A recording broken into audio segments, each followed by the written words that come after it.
అంటా ఉన్నాడు. లక్ష్మి వస్తాడు మురుగనుడు వరం అడుగుతాడు.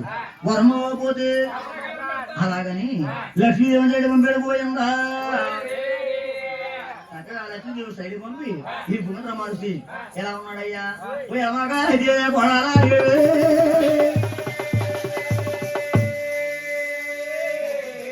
పడుకున్నవే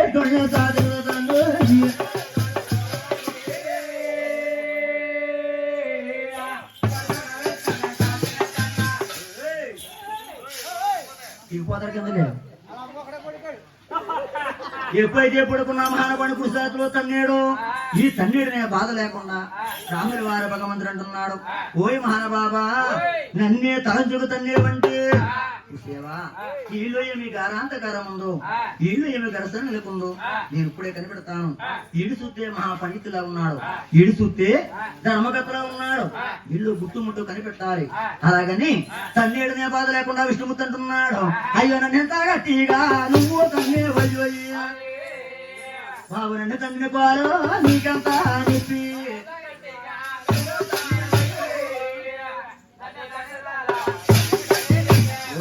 బాబా నన్నంతగా కుడి సాతులు తన్నేవు. బండరాత్రి అంటే నా సాతికి ఏమీ నొప్పి తగలేదు, గొప్ప నీ పాదముకు నొప్పి తగిలిందా? అలాగని ఈ విష్ణుమూర్తి పైకి ఈ భుగేంద్ర మనసు నేర్పుగా శాతపోనికి తీసుకొచ్చాడు. నేర్పుగా శాతపోనికి కూర్చోబెట్టి ఆనాడు భగవంతుడు మహావిష్ణుమూర్తి తన రెండు పాదాలు పడతా ఉన్నాడు. పోయిందా అమ్మా పట్టేరు పట్టేరు పట్టేరు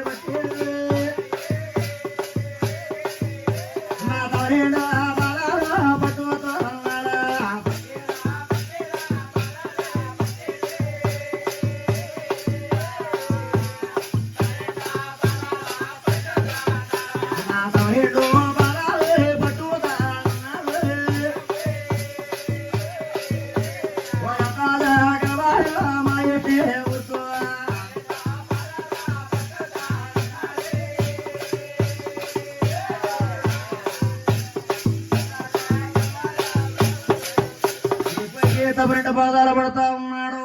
స్వామి వారి భుగేంద్ర మహర్షి సైట్గా కొరకెట్టి నిద్రపోతా ఉన్నాడు. చిత్తిగా తిన్నాడేమో బాబాయ్ దాము దూరిపోతా ఉంటాను గట్టిగా చూసావా? ఎప్పుడైతే నిద్రపోతున్న పాదాలు బట్టి ఎప్పటి మహానుభావుడు అరికోళ్ళ ఒమ్ము చూసాడు. ఎప్పుడైతే అరికోళ్ళ ఒమ్ము చూసాడో అరికోళ్ళ 3 రత్నం మెలమలా మిదిలిపోతుంది. అప్పుడు విష్ణుమూర్తి అంటున్నాడు, ఓయ్ మహానుభావా నీకు అరికోళ్ళ 3 మహానుభావుడివా, నీకు అరికోళ్ళ 3 నేత్రం వల్ల దేవలాగోలు ఏం జరుగుతుందో భూలాగోలు ఏం జరుగుతుందో నీకు ముందుగా తెలిసిపోతుంది. చూసావా? ఈ అరికోలను 3 నేత్రం లాగి సిరిపిన్న బయట పడేయపోతే నా పేరు మహావిష్ణుమూర్తి కాదు, నిన్నేం చేస్తాడా చూడని. ఏం చేస్తాడా?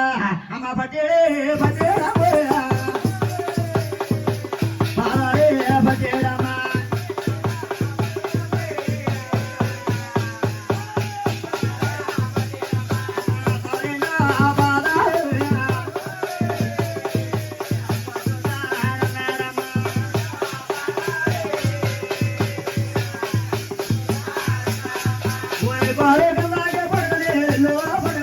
Hello.